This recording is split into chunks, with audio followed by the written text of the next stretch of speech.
मेरी जो सेठानी थी वे देखने में बहुत खूबसूरत थीं। इनकी खूबसूरती देखकर मैं इन पर फ़िदा हो चुका था।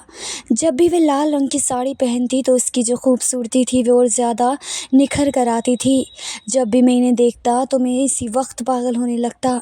मैंने अपनी जज्बातों पर काबू पा कर रखा था। मैं अपनी सेठानी के यहाँ ड्राइवर की नौकरी करता था। मैं गाड़ी चलाने के वक्त शीशे से छुप छुप कर इन्हें देखा करता था। मेरी सेठानी जो थी वो कम उम्र की थी, जिससे इनकी उम्र का अंदाज़ा बिल्कुल भी नहीं लगाया जा सकता था।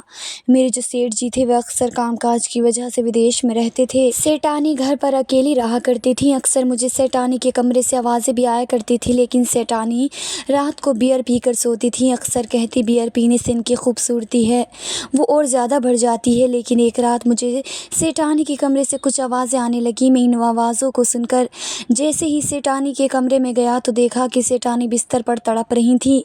मैं तब इनके बगल में आकर बैठ गया और पूछने लगा। लेकिन इस वक्त सेठानी मुझे कहने लगी, मुझे तुम्हारे सेठ जी की कमी बहुत महसूस हो रही है, क्या तुम इसकी कमी को पूरा कर सकते हो? ये बात सुनते ही मेरे तो भाग्य खुल चुके थे। मेरे चेहरे पर एक शैतानी मुस्कुराहट आ चुकी थी। मैं बिना मौका गंवाए तुरंत कमरा बंद किया और लाइट बंद करते ही अपनी सेठानी को कसकर बंद कर लिया। लेकिन सेठानी इतनी कसी हुई थी कि वे बिल्लियों की तरह मुझ पर झपट पड़ी और रात भर उन्होंने मेरे साथ। दोस्तों, ये कहानी इन दिनों की है जब मैं बिहार के छोटे से गाँव में रहता था। मेरा नाम समी था और मेरी उम्र 20 साल थी। मेरे घर में मेरी माँ और 2 छोटी बहनें रहा करती थी। मेरे पिताजी की बचपन में ही मौत हो चुकी थी। माँ ने बड़ी मुश्किल से ही हमें पाल पोस कर बड़ा किया था। अक्सर वो लोगों के घरों में काम काज करके घर का खर्चा चलाती। जैसे हम लोग बड़े होते गए तो हमारी ज़रूरतें और ज़्यादा बढ़ने लगीं और दूसरी तरफ माँ बीमार पड़ने लगी। वो भी आखिर कब तक हमें काम करके खिलाती। घर के हालात देखकर मैं बड़ा ही परेशान था।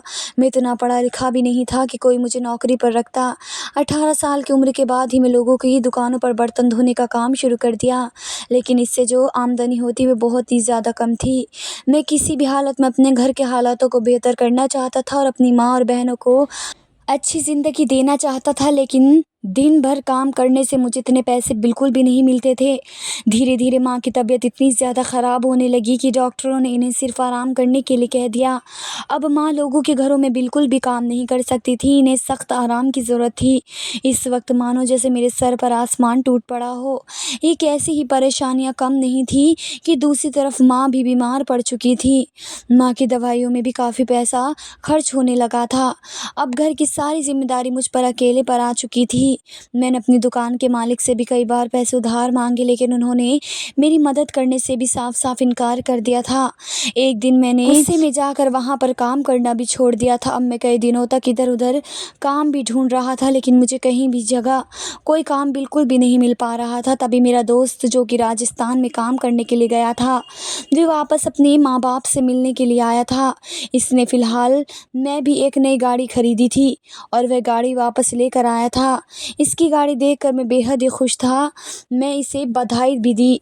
लेकिन जैसे इसने मेरे कामकाज के बारे में पूछा तो मैंने इसे अपने घर के हालातों के बारे में बताया। मेरा जो दोस्त था वह बचपन का दोस्त था। उसे भी मेरे घर के हालातों के बारे में अच्छे से मालूम था। सारी बातों को सुनकर वह कहने लगा कि तू फिक्र बिल्कुल भी मत कर, तू ये काम कर सकता है, तू कल से ही मेरी गाड़ी ले और ड्राइविंग करना शुरू कर दे। दोस्त की बात सुनकर मैं हैरान उसकी तरफ देखने लगा। तभी मेरा दोस्त कहने लगा, मैं मजाक नहीं कर रहा, अरे तू गाड़ी चलाना सीख लेगा तो शहर में जाकर ड्राइविंग भी कर सकता है और इससे काफ़ी अच्छी इनकम भी होगी और वहाँ पर तुझे काफ़ी अच्छे पैसे भी मिलेंगे। मैंने कहा, लेकिन मुझे शहर के बारे में कुछ भी मालूम नहीं, तो मुझे वहाँ पर कौन ड्राइवर की नौकरी के लिए रखेगा, कौन मुझे नौकरी देगा? तभी मेरा दोस्त कहने लगा, अरे इसकी फ़िक्र बिल्कुल भी मत करो, मैं हूँ ना, मैं कुछ दिन यहीं पर रहूँगा। तो एक काम कर, बस रोज़ सुबह जल्दी उठकर मेरे पास आ जाना, मैं तुझे गाड़ी चलाना सिखा दूँगा। इस वक्त मुझे भी मेरे दोस्त की बात सही लगी। मैंने ये बात जल्दी घर जाकर अपनी माँ को भी बताई थी। माँ ये बात सुनकर कहने लगी, ये बेटा तू शहर जाएगा तो कैसे रहेगा, वहाँ पर तेरी देखभाल कौन करेगा? इस वक्त माँ मेरे लिए काफ़ी परेशान होना शुरू हो चुकी थी। मैंने माँ को हौसला दिया और यकीन दिलाया कि आप बिल्कुल भी फ़िक्र मत करें, ने बस जल्दी से जल्दी अपने हाल को बेहतर करना पड़ेगा, नहीं तो हम लोग आगे चलकर जी नहीं पाएंगे। महंगाई भी इतनी बढ़ रही है, दूसरी तरफ बहनों की भी उम्र हो रही है, उनकी भी तो शादी करानी पड़ेगी। आपको तो पता ही है शादी के दौरान कितना खर्चा लगता है। अगर मेरी शहर जाने से हमारे घर के हालात बेहतर हो सकते हैं तो आप बस मुझे जाने की इजाज़त दे दें। मेरी माँ भी इन सारी बातों को सुनकर पूरी तरीके से बेबस हो चुकी थी। मेरी आँखों में आँसू थे, इनके पास भी अब कोई रास्ता नहीं बचा था। इसी वजह से उन्होंने मुझे जाने की इजाज़त दे दी थी। लेकिन मैं जाने से पहले पूरे 14 दिन तक लगातार अपने दोस्त के साथ गाड़ी चलाना सीख रहा था। धीरे धीरे मुझे गाड़ी चलाना भी बहुत जल्दी आ चुका था। इसके बाद मेरा दोस्त मुझे अपने साथ राजस्थान वापस ले जा चुका था। कुछ दिनों तो मैं इसके साथ इसके घर में ही रुका था। मेरे दोस्त का जो घर था वो वाकई बहुत बड़ा था। मैं भी चाहता था कि इसी तरीके से मेरा भी बहुत बड़ा घर हो, जिसमें मैं अपनी माँ और बहनों को हर चीज़ दूँ। शहर आकर मैं भी बड़े बड़े सपने देखने लगा था। फिर कुछ दिन के बाद मेरा दोस्त मुझे एक बहुत बड़े बंगले में लेकर गया। कहने लगा कि यहाँ पर एक ड्राइवर की ज़रूरत है। हम जैसे ही बात करने के लिए बंगले के अंदर गए तो यह खूबसूरत सी औरत चलती हुई सीधा हमारी तरफ आई। कहने लगी कि यहाँ पर मुझे एक ड्राइवर की ज़रूरत है, जिसे मैं जहाँ कहूँगी वह मुझे वहाँ लेकर चला जाए। मुझे इनकार सुनना बिल्कुल भी पसंद नहीं। मेरी मर्ज़ी होगी तो मैं इसे सुबह ही उठा कर लेकर जाया करूँगा। ड्राइविंग करने के साथ साथ इसे थोड़े बहुत घर के काम काज भी करने पड़ेंगे। तभी मैंने कहा कि लेकिन आप तनख्वाह कितनी देंगी, आप इतना सारा काम करवाएं। तो वह कहने लगी तुम इसकी फ़िक्र बिल्कुल भी मत करो, मैं तुम्हें पूरे महीने के 30,000 दूंगी। इतनी बड़ी रकम सुनकर मैं तो पूरा हैरान रह चुका था। मैं इस वक्त अपने ख्वाबों में चला गया था। मन ही मन सोचने लगा कि इन पैसों से तो घर के हालात जल्दी ही बेहतर हो जाएंगे। मैं अपनी माँ को एक अच्छी ज़िंदगी दे सकूँगा और बहनों का अच्छा घर में शादी करवा सकूँगा। मैंने बिना देरी किए इस नौकरी के लिए हाँ कर दी। तब भी जो सेठानी थी वो कहने लगी बंगले के पीछे कमरे बने हुए हैं, आज से तुम वहीं जाकर रह सकते हो। जब मैं तुम्हें आवाज़ लगाऊंगी तुम्हें मेरे साथ चलना पड़ेगा।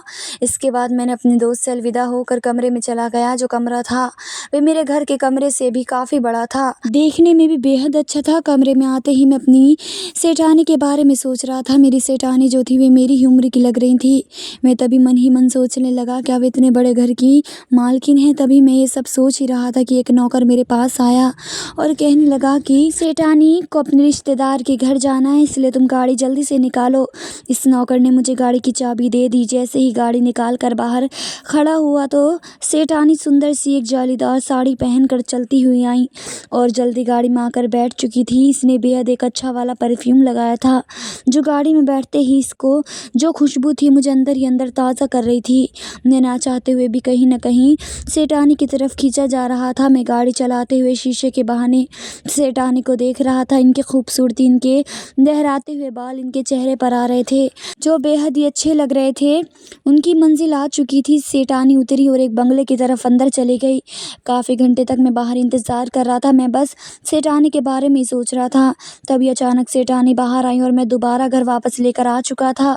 मेरी सेठानी का जो स्वभाव था वो काफ़ी अच्छा था, सबके साथ काफ़ी अच्छे से बात करती थी। इसके बाद से सेठानी जैसे ही अपने कमरे में चली गई तो मैं मन में सोचने लगा क्यों ना मैं पूरा बंगला घूम लेता हूँ, आखिर कमरे में जाकर करूँगा भी तो क्या।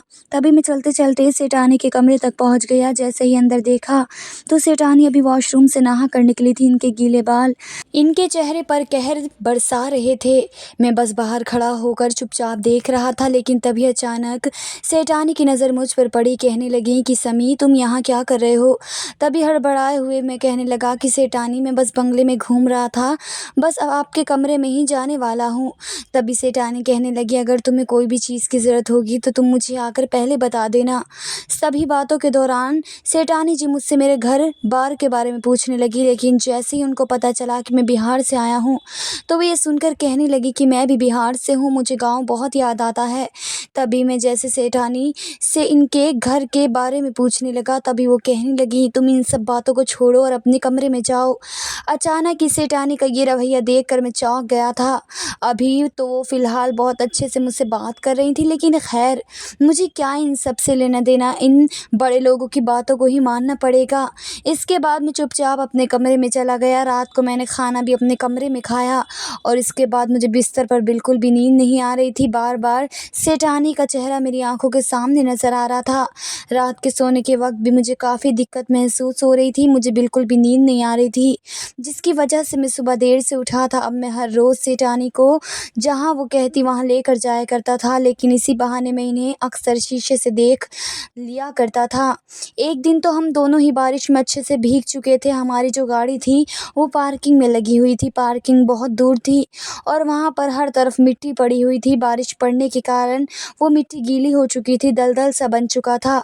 तभी सेठानी जैसे फिसली तो मैंने जल्दी से उनको अपनी बाहों में भर लिया। इस वक्त सेठानी की नज़रें मेरी नज़रों से टकराई थी। हम दोनों बस एक दूसरे को देख रहे थे। इसी वक्त हमें एक बहुत ही अजीब सा एहसास हुआ, जिसे मैं लफ्ज़ों में बयान बिल्कुल भी नहीं कर सकता। अभी मैं सेठानी को धीरे से नीचे उतारा, सेठानी का हाथ पकड़कर फिर मैं इनकी मदद करने लगा। बड़ी मुश्किल से ही हम गाड़ी तक पहुँचे थे। इसके बाद मैं सेठानी बंगले में वापस ले आया था। मुझे इस वक्त काफ़ी शर्म सी महसूस हो रही थी। मैंने आज पहली बार सेठानी का हाथ पकड़ा था। मैं सीधा अपने कमरे में चला गया। कमरे में जाकर मैं फिर से सेठानी के बारे में सोच रहा था। मैं रात को खाना खाने के लिए भी कमरे से बाहर नहीं आया था। मुझे ज़िंदगी में पहली बार किसी लड़की से प्यार हुआ था और वो भी प्यार मुझे अपनी सेठानी से हुआ था। और अब ये प्यार का एहसास मुझे अंदर ही अंदर खाए जा रहा था। ये प्यार सेठानी से मैं बिल्कुल भी नहीं कर सकता था, क्योंकि मेरी हैसियत इनके सामने सिर्फ एक ड्राइवर की थी। मैं बड़ी मुश्किल से ही अपने प्यार को दबाया था और बार बार यही सोच रहा था कि मुझे सिर्फ और सिर्फ अपनी माँ और बहन के बारे में सोचना चाहिए। रात को जैसे ही मैं कमरे से बाहर निकला, इस वक्त पूरे 12 बज रहे थे। मैं किचन में खाना लेने के लिए जैसे ही बढ़ा तो मुझे सेठानी के कमरे से बड़ी ही अजीब व गरीब सी आवाज़ें आने लगी। मैं इन आवाज़ों को सुनकर जैसे ही सेठानी के कमरे में गया तो देखा सेठानी बिस्तर पर सोई हुई थी और वो सपने में बहुत ही ज़्यादा चिल्ला रही थी। मैं जैसे ही इन्हें जगाने के लिए आगे बढ़ा तो उनके माथे पे जैसे ही हाथ रखा, वो मुझे एहसास हुआ कि सेठानी जी का माथा तो बहुत गर्म हुआ पड़ा है। मुझे अंदाज़ा लग चुका था कि आज बारिश में भीग जाने की वजह से इन्हें तेज़ बुखार आ चुका है। मुझे तो ये भी नहीं पता था कि सेठानी जी ने मेडिसिन कहाँ रखी है और कौन सी मेडिसिन होगी। लेकिन तभी मुझे याद आया कि जब भी मैं बचपन में बीमार पड़ता था तो माँ मुझे ठंडे पानी की पट्टियाँ करती थी, जिससे बुखार जो होता था वो कम हो जाया करता था। मैं जल्दी से किचन में गया और ठंडे पानी से सेठानी जी के सर पर पट्टियाँ करनी शुरू कर दी, लेकिन पट्टियों से उनका बुखार कम नहीं हो रहा था, जिसका कारण मैं सुबह तक सेठानी जी के कमरे में लेट चुका था। जैसे सेठानी जी उठी तो कहने लगी, समी तुम यहाँ क्या कर रहे हो? मैंने कहा कि सेठानी जी कल रात को आपको बहुत तेज़ बुखार आया था। इसके आगे जो मैं बोलने वाला था सेठानी जी मुझे जल्द ही चुप करवा दिया। कहने लगी, मैं समझ चुकी हूँ, मैं तुम्हारा बहुत बहुत शुक्रिया अदा करती हूँ। अभी तुमने सच में मेरी मदद की है। अगर तुम रात ना होते तो शायद मैं अभी सुबह तक बहुत ज़्यादा बीमार पड़ जाती। इस दिन के बाद से मैं सेठानी जी के और ज़्यादा करीब आ चुका था। वो अक्सर मेरे साथ हंसी मजाक किया करती थी, बातें किया करती थी, वो मुझे काफ़ी अच्छी लगने लगी थी। अब मैं अक्सर सेठानी जी को छुप छुप कर देखा भी करता था, जिससे मुझे काफ़ी अच्छा भी लगता था। इसी तरह मुझे काम करते हुए वहाँ पर पूरे 2 महीने बीत चुके थे। इन 2 महीनों में मैं सेठानी को बहुत ज़्यादा पसंद करने लगा था। लेकिन एक दिन अचानक से सेठानी मुझे कहने लगी कि समी आज हमें जल्दी एयरपोर्ट जाना है। मैं भी जल्दी सेठानी को लेकर एयरपोर्ट चला गया। लेकिन जैसे ही सेठानी जी एयरपोर्ट के बाहर आई तो एक बूढ़े आदमी को लेकर गाड़ी में बैठ चुकी थी। मुझे इस वक्त लगा कि शायद ये सेठानी जी के पिताजी हो गए। लेकिन जैसे ही इस बूढ़े आदमी ने सेठानी जी के कंधे पर हाथ रखा और इन पर प्यार भरी बातें करने लगा और कहने लगा कि मेरी डियर वाइफ तुम बिल्कुल भी गुस्सा मत होना। मैंने तुम्हें पिछले ही महीने कहा था कि मैं आ जाऊंगा, लेकिन कामकाज ज़्यादा हो चुका था, जिसकी वजह से मुझे आने में देरी हो चुकी थी। तुम प्लीज़ मुझ पर गुस्सा बिल्कुल भी मत करना। गाड़ी चलाने के दौरान जब मैंने ये सारी बातें सुनी तो ये सुनकर मैं हैरान रह चुका था। मुझे समझ में नहीं आ रहा था कि सेठानी की उम्र तो सिर्फ 22 साल लगती थी और इस बुढ़े की उम्र तो 60 साल के करीबन थी। तो आखिर सेठानी को ऐसी क्या नौबत आ पड़ी थी जो उन्होंने इस बुढ़े जैसे इंसान से शादी की? इन्हें तो काफ़ी अच्छे लड़के भी मिल सकते थे। वो बार बार बुढ़ा सेठानी को पकड़ रहा था। जब मैंने शीशे से ये देखा तो मुझे काफ़ी गुस्सा भी आ रहा था, मुझसे बिल्कुल भी बर्दाश्त नहीं हो रहा था। जैसे ही मैं बंगले पर लाकर इनको छोड़ा तो मैं फ़ौरन किचन में पानी पीने के लिए आ गया। अब मेरे मन में हज़ारों सवाल चलने लगे थे। तभी मैंने एक नौकर से पूछा जो कि किचन में सबके लिए खाना बना रहा था, आखिर क्या वजह थी जो सेठानी ने इतनी उम्रवार आदमी के साथ शादी की? मेरी बात सुनते ही वह हंसने लगा और कहने लगा, तुम बस देखते ही जाओ आगे चलकर और क्या क्या होता है। ये जो सेठानी है ये अच्छी औरत नहीं है। हैं। ये जो सेठानी है ना, ये अच्छी औरत नहीं है। इसने पैसों का लालच में आकर इस बूढ़े से शादी की और मैं तुम्हें ये सारी बातें बता रहा हूँ, लेकिन तुम ये बातें किसी से भी बिल्कुल शेयर मत करना, नहीं तो हम दोनों की नौकरी भी जा सकती है और हम दोनों को नौकरी से हाथ भी धोना पड़ सकता है। नौकर की बात सुनकर मैं चुपचाप अपने कमरे में चला आया। मुझे तो आज अपने दिल पर एक धक्का सा लगा था। रात भर में परेशान होता जा रहा था। मुझे तो अक्सर लगता था कि सेठानी कुंवारी हैं, लेकिन अगर उन्होंने शादी भी की तो इतनी उम्र दराज आदमी के साथ आखिर शादी क्यों की? मेरे दिमाग में यही सवालात चलने लगे। मैं बड़ा ही परेशान हो चुका था, जिसकी वजह से मुझे रात भर बिल्कुल भी नींद नहीं आई। दूसरे दिन मैं शाम तक सोया पड़ा था। जैसे ही मैं उठा तो सोचने लगा, आज तो सेठानी आई ही नहीं, आज इन्हें कहीं पर जाना नहीं होगा। मैं यही सोचकर फ्रेश होकर सेठानी जी के कमरे तक पहुंचा। तब देखा कि वह बूढ़ा आदमी मुझे कहने लगा, आज तुम्हारी सेठानी जी कहीं नहीं जाएंगी, अब कुछ दिन वो मेरे साथ ही वक्त गुजारेंगे। अगर तुम्हें कहीं जाना हो तो तुम जा सकते हो, कुछ दिन के लिए तुम्हारी भी छुट्टी है। उस वक्त बूढ़े आदमी की बातें सुनकर मैं वापस कमरे में आ चुका था। मुझे बहुत गुस्सा आ रहा था। मेरे बंगले में दम घुट रहा था और मैं तभी बंगले के बाहर चलते चलते एक चाय की दुकान पर चला गया, जो के पास ही दुकान थी। वहाँ पर जैसे ही मैं चाय पी रहा था तो चाय वाला कहने लगा, क्या रे तेरी सेठानी ने का शौहर आ चुका है? मैंने सिर्फ हाँ में हाँ भरी थी। वो खिलखिला कर हंसने लगा, कहने लगा, औरत अगर खूबसूरत होगी तो किसी भी अमीर ज़्यादा इंसान को फंसा सकती है। इस चाय वाले की बातें सुनकर अब मुझे फिर बहुत तेज़ गुस्सा आना शुरू हो चुका। मैं वहाँ से भी चुपचाप चाय पी कर निकल चुका था। मुझे लगा कि वापस अब मुझे बंगले में ही आ जाना चाहिए, लेकिन जैसे ही मैं बंगले में पहुँचा तो मैंने देखा कि वह बूढ़ा आदमी सेठानी जी का हाथ पकड़कर पार्क में डांस कर रहा था, जिसे देखकर मुझे काफ़ी गुस्सा आने लगा। तभी मैंने देखा कि दूर दूर से जो बंगले के जितने भी नौकर थे और नौकरानियाँ थीं, वे सब देख देख कर खिलखिला रही थी। अब मेरी सेठानी को लेकर जो ख्यालात थे वो काफ़ी बदल चुके थे। मुझे भी अब समझ में आ चुका था, मेरी जो सेठानी है वह ख़राब औरत थी। वो बस पैसों की खातिर इंसानों को लूट रही थी। अब वो बूढ़ा आदमी 15 दिन तक इस बंगले में रुका रहा, लेकिन वो जहाँ जहाँ कहता मैं इन दोनों को वहाँ वहाँ लेकर जाया करता। लेकिन गाड़ी जब चलती तो दोनों पीछे से प्यार भरी मोहब्बत भरी बातें करने लगते, जिसे देखकर अक्सर मुझे काफ़ी गुस्सा आता था। मैंने अपने गुस्से पर काबू पाया। मैं बस इंतज़ार कर रहा था कि जब ये बुढ़ा यहाँ से जाएगा तभी मैं सेठानी से बात करूँगा। बेशक मुझे नौकरी क्यों ना छोड़ देनी पड़े, लेकिन वो इस बूढ़े आदमी को इसको वहाँ पर रहते हुए पूरे 2 महीने बीत चुके थे। मैं पल पर अंदर ही अंदर तड़प रहा था। मुझे सेठानी जी से मोहब्बत हो चुकी थी, लेकिन इन 2 महीनों में जितना मैंने पैसा कमाया था वह सारा का सारा मैं अपनी माँ को भेज दिया करता था। लेकिन अब मुझसे यहाँ पर बिल्कुल भी काम नहीं हो पा रहा था। मैंने सोच लिया था कि अगले ही महीने में यहाँ से हमेशा के लिए काम छोड़कर चला जाऊँगा, क्योंकि मुझे ये सब और बिल्कुल भी नहीं देखना था। लेकिन तभी एक दिन अचानक मैं कमरे में सो रहा था कि तभी एक नौकर दौड़ता हुआ आया और मुझे कहने लगा कि सेठ जी की मौत हो चुकी है। सुनकर तो मैं हैरान रह चुका था, मैं पूरा हक्का बक्का हो चुका था। तभी मैं भागता हुआ जैसे ही बाहर गया, देखा कि सेठानी तो इनकी हालत काफ़ी ख़राब हो चुकी थी। लेकिन जब मैंने इन नौकरों से पूछा तो वे कहने लगे, अरे भाई, इस बुढ़े की भी उम्र हो चुकी थी, आखिर वो इस उम्र में भी और कितना जीता। मुझे भी इस नौकर की बात सही लगी। इस बूढ़े आदमी के चले जाने के बाद से सेठानी जी की हालत काफ़ी ख़राब हो चुकी थी। मैंने सोचा था कि अगले महीने से मैं यहाँ पर नौकरी छोड़कर हमेशा के लिए चला जाऊँगा, लेकिन सेठानी जी की ऐसी हालत देखकर मुझसे बिल्कुल भी रहा नहीं गया कि मैं यहाँ से जाऊँ। मैं अक्सर सेठानी जी के पास ही रहता था, ताकि अगर इन्हें कोई भी छोटी मोटी चीज़ की ज़रूरत हो तो मैं इन्हें जल्दी मदद कर सकूं। सेठानी भी अच्छे से ये सब देख पा रही थी। मैं अक्सर इन्हें टाइम टाइम पर दवा दिया करता था। हालांकि ये सब मेरा काम बिल्कुल भी नहीं था, लेकिन मुझे इनकी काफ़ी फ़िक्र भी सता रही थी। लेकिन तभी एक दिन अचानक बूढ़े आदमी का मैनेजर सेठानी जी से मिलने के लिए आया। वो दोनों अपने कमरे में चले गए और मैं भी इनके पीछे पीछे कमरे की तरफ ही चला गया। लेकिन मैं तभी इन दोनों की बातें छुप छुप कर सुनने लगा। तभी वो मैनेजर इस सेठानी को कहने लगा, मैं तुम्हें बहुत सारे पैसे दूंगा अगर तुम मेरे साथ शादी करोगी। मैं तुम्हें ज़िंदगी भर खुश रखूंगा। मुझे पता है कि तुमने इस बूढ़े आदमी से पैसों के लिए शादी की है और तुम जैसी औरतें। इसके आगे जो मैनेजर बोलने वाला था, तभी सेठानी जी गुस्सा होने लगी और वे भड़क उठी, कहने लगी कि मुझे अब आपसे कोई बात नहीं करनी। अगर आपको कोई ज़रूरी बात करनी हो तो बात करें, नहीं तो आप यहाँ से जा सकते हैं। इस मैनेजर के जाने के बाद सेठानी खूब रोने लगी। मुझे बहुत गुस्सा आ रहा था और दूसरी तरफ मैं भी इनके लिए काफ़ी ज़्यादा परेशान हो रहा था। मैं कमरे में जैसे ही गया तो सेठानी को कहने लगा कि मैं आप दोनों की बात अच्छे से सुन चुका हूँ। तभी सेठानी को गुस्से में कहने लगा कि मैं आपके बारे में पहले काफ़ी अच्छा सोचता था, मुझे मुझे आप अच्छी लगती थी, लेकिन आप तो सिर्फ पैसों की खातिर इस बूढ़े आदमी के साथ शादी की हो।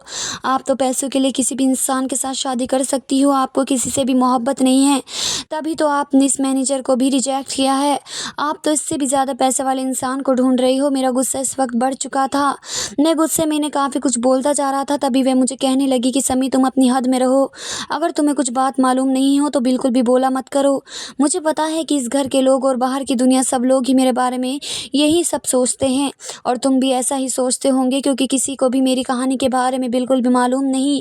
लेकिन मैंने इस इंसान से शादी मजबूरी में की थी। मजबूरी का लफ्ज़ सुनते ही मैं हैरान रह चुका था। मैंने तभी कहा कि सेठानी जी, बताइए क्या वजह थी आपकी इस बूढ़े आदमी से शादी करने की। तभी सेठानी कहने लगी, मैंने तुम्हें बताया था कि मैं बिहार में रहती थी। मैं भी एक बहुत मिडिल क्लास फैमिली से बिलोंग करती थी, लेकिन वहाँ पर मुझे एक लड़के से प्यार हो चुका था। हमारे गाँव में लड़की अपनी पसंद से शादी बिल्कुल भी नहीं कर सकती थी। ये बात मैं अच्छे तरीके से जानती थी। इसी वजह से मैंने इस लड़के के साथ भागकर शादी करने का फ़ैसला किया। लेकिन वह लड़का मुझे भगाकर एक कोठे पर ले जा चुका था। मुझे लगा था कि वह मुझसे शादी करेगा, लेकिन इसने मुझे धोखा दिया। वो मुझे वहाँ पर बेचकर चला गया। इस वक्त मैं काफ़ी बहुत घबराई हुई थी, काफ़ी रोई, लेकिन इसने मेरी एक ना सुनी। मुझे अपनी ज़िंदगी वहाँ पर नर्क नज़र आ रही थी। मैं वहाँ से निकल कर भाग नहीं सकती थी।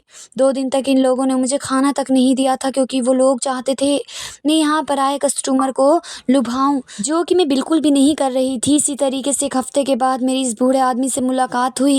यही बूढ़ा आदमी मेरा पहला कस्टमर बना था।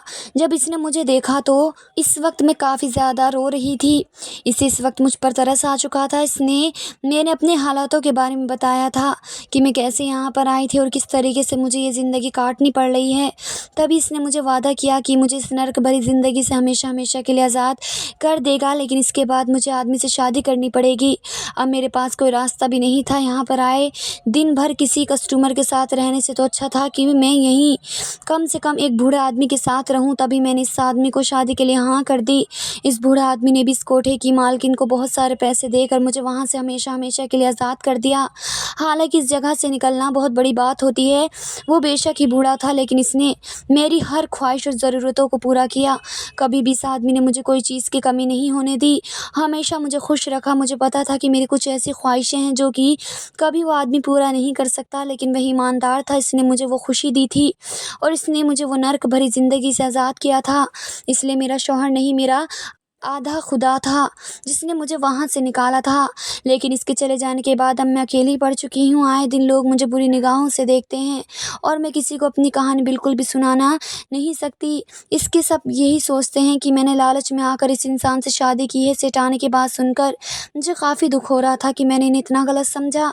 मैंने तभी इनका हाथ जोड़कर माफ़ी मांगी और मैंने तभी इन्हें कहा कि मैं आपसे बेइंतहा प्यार करता हूँ। हालांकि मेरे पास इतना पैसा नहीं, लेकिन मैं यही कहूँगा कि मैं आपको हमेशा ज़िंदगी भर खुश रखूँगा, एक इज़्ज़त की ज़िंदगी दूँगा। तभी मैंने कहा कि आपके पास अभी वक्त है, आप सोच सकती हैं, क्योंकि अब मैं यहाँ पर और बिल्कुल भी नहीं रुक सकता। मैं हमेशा हमेशा के लिए नौकरी छोड़कर जा रहा हूँ और मैं अपने घर वापस चला जाऊँगा। ये कहकर मैं अपने कमरे में चला आया था। मैं भी अब इस परेशानी को और झेल नहीं सकता था। मैं सेठानी से बेइंतहा प्यार कर रहा था। अब सेठानी का जो फ़ैसला होगा वो मुझे मंजूर था। दूसरी तरफ मैं अपना बैग पैक भी करना शुरू कर दिया था। मुझे पता था कि सेठानी मुझसे शादी नहीं करेंगी। मैं इतना पैसे वाला नहीं था। मैंने सोच के रखा था कि सुबह की पहली बस से ही मैं यहाँ से हमेशा के लिए चला जाऊँगा। तभी सेठानी मेरे कमरे में आई, मुझे कहने लगी, क्या तुम मुझे अकेला छोड़कर जाओगे? जैसे मैंने सेठानी की तरफ देखा तो उनकी आंखों में आंसू थे और वे कहने लगी कि मैं तुम्हारे साथ ज़िंदगी बिताना चाहती हूँ। मैंने तुम्हारी आंखों में अपने लिए प्यार और परवाह देखी है। ये सुनते ही मेरी खुशियों का कोई ठिकाना नहीं था। मैं खुशी के मारे इन्हें गले लगा लिया। दूसरे दिन मैंने सेठानी से कोर्ट में जाकर शादी कर ली। अब मैं इनका शौहर बन चुका था। इसी वजह से हम दोनों शौहर बीवी ने ये फ़ैसला किया कि हम यहाँ का सब कुछ बेच बाच कर कहीं दूर चले जाएंगे और वहाँ जाकर अपनी ज़िंदगी की नई शुरुआत करेंगे। मैं अपनी माँ और बहनों को भी वहीं अपने पास बुला लिया और मैंने इसके बाद अपनी बहनों की शादी बहुत ही अच्छी जगह कर दी। अब मैं खुशी खुशी अपने परिवार के साथ ज़िंदगी बिता रहा हूँ। तो फिर आज की वीडियो कहानी आपको कैसी लगी कमेंट करके ज़रूर बताइएगा, और वीडियो अच्छी लगी हो तो लाइक शेयर ज़रूर कीजिए और हमारे चैनल को सब्सक्राइब करें। फ्रेंड, मिलते हैं अगली नई वीडियो के साथ।